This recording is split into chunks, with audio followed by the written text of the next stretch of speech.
Hey, I'm just going to start this video by saying outright that this is actually going to be a three-parter, with this video going up to 3.5e and the next third part being 4e and 5e. When I say later in the video that this is a two-part video, ignore me, it's going to be a three-part. It's just that I completely overestimated how much I was going to be able to fit into one video, and this is still really long, and there's a lot of work to be done, and I'd like to be able to get something up sooner rather than later.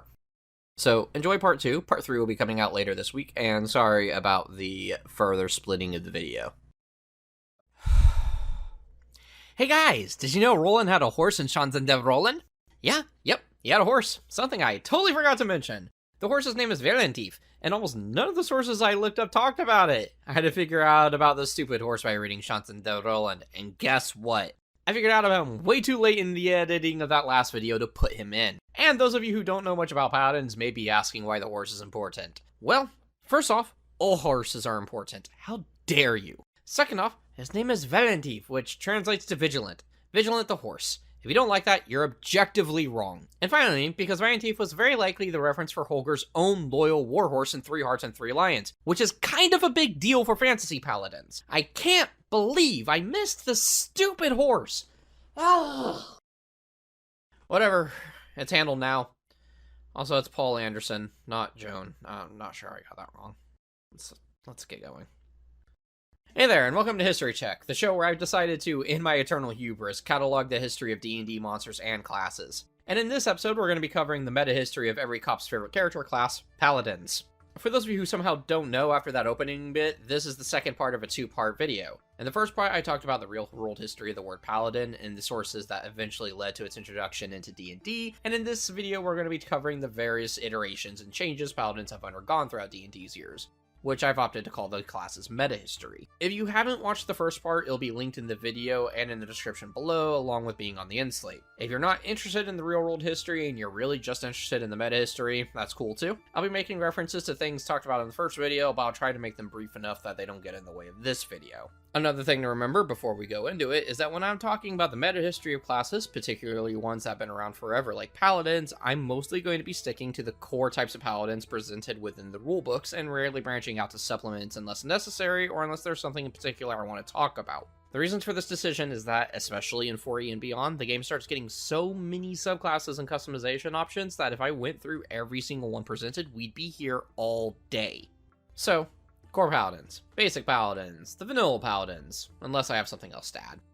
Housekeeping's out of the way, let's talk Dungeons & Dragons. In 1974, Gary Gygax and Dave Arneson released the Dungeons & Dragons Brown booklets, which were originally meant to be the variations on the rule sets established by Gygax's earlier game Chainmail. We're going to be referring to this as OD&D for the rest of this video for simplicity's sake. OD&D was a haphazard affair with no actual combat system described in it and only 3 classes: Cleric, Magic User, and Fighting Men.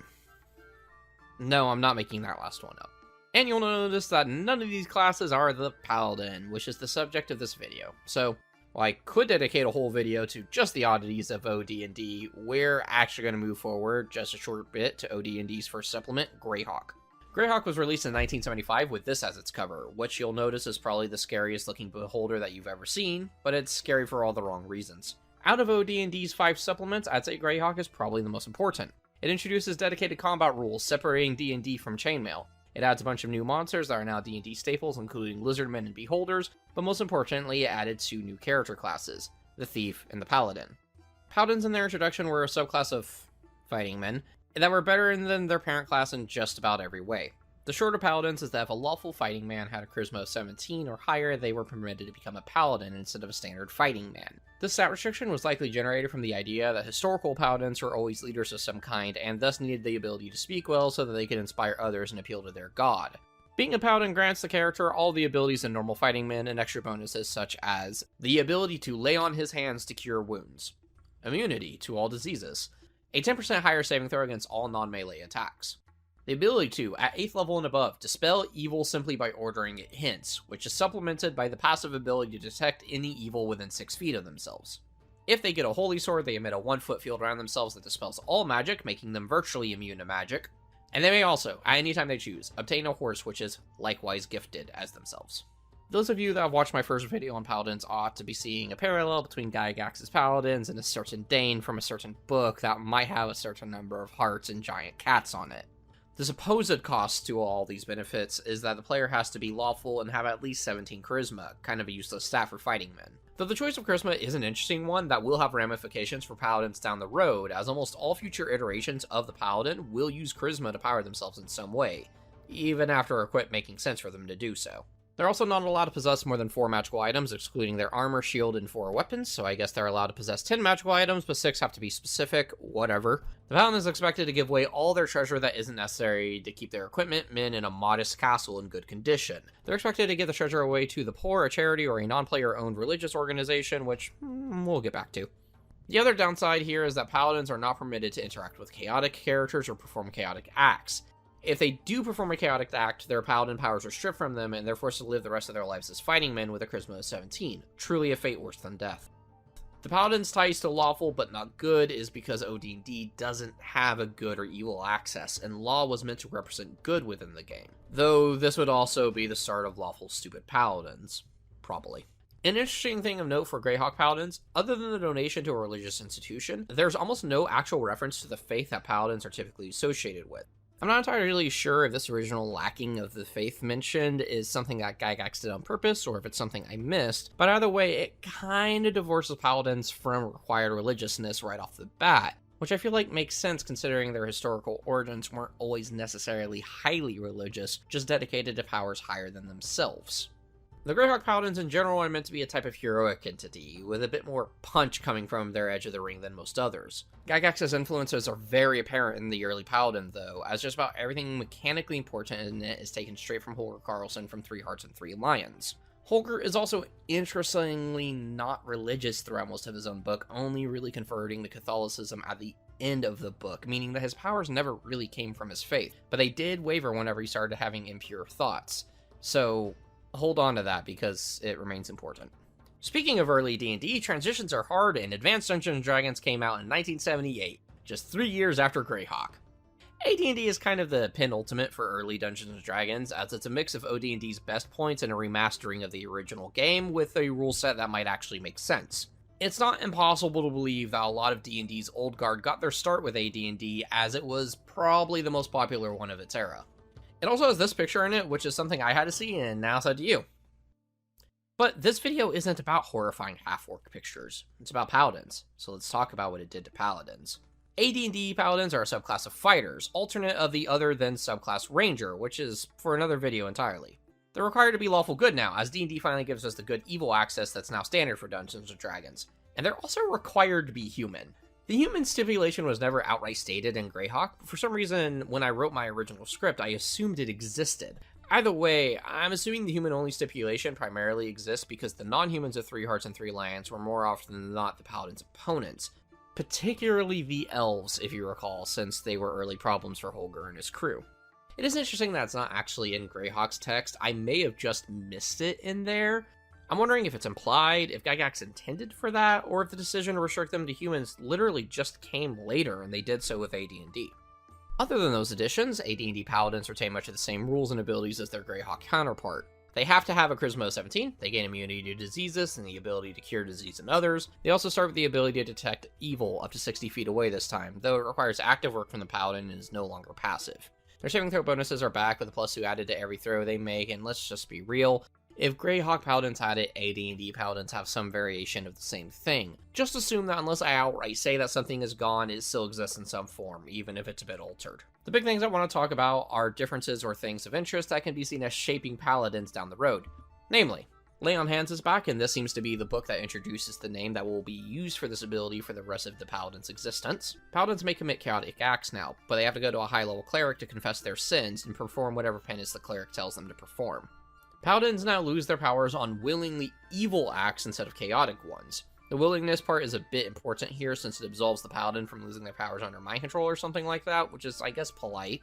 The Paladin's ability to turn evil is officially outlined here, with more details on how it works and drawing parallels to the cleric's own turn evil and undead spells. And their magic item limit is written in a way that actually makes sense. But the most long-term impactful thing that AD&D adds for Paladins is that at 9th level and higher, Paladins gain the ability to use cleric spells.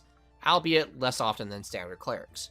This is actually the start of the Paladin's path down into the true hybrid spellcaster that they will eventually become and that we know them as today.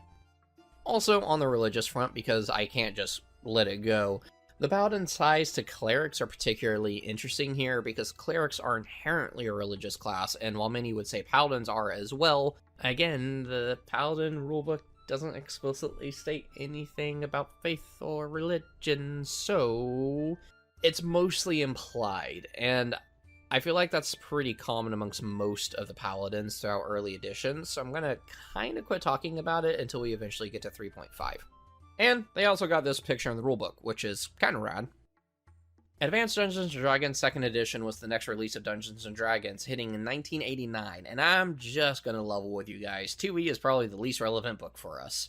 It's not because 2e doesn't have an interesting history behind it, because it does. Almost every release of Dungeons & Dragons has something that can be made into its own video. No, the reason that 2e is unimportant for us is because it does so very little to Paladins, different from the 1st edition. They're basically the same class, same human-only lawful good restriction, similar abilities with only nominal changes, even some of the description text is note for note. The big thing that 2e does give us that is mechanically important is that it details the ability for Paladins to lose their powers if they commit evil acts while under mind control, which is rude. I previously said it was polite that they couldn't do it, but whatever. But it also gives the first iteration of how the Paladin might be able to regain their Paladin status ever listed in the rulebooks. The regaining of their power typically takes a very long quest in which the Paladin doesn't gain any experience for, but ultimately they can get their powers back, allowing for a redeemed Paladin that had once fallen. This quest is also only really available to Paladins that did evil acts against their will, though, so Paladins that just straight up decide to kick toddlers are still out of luck in 2e.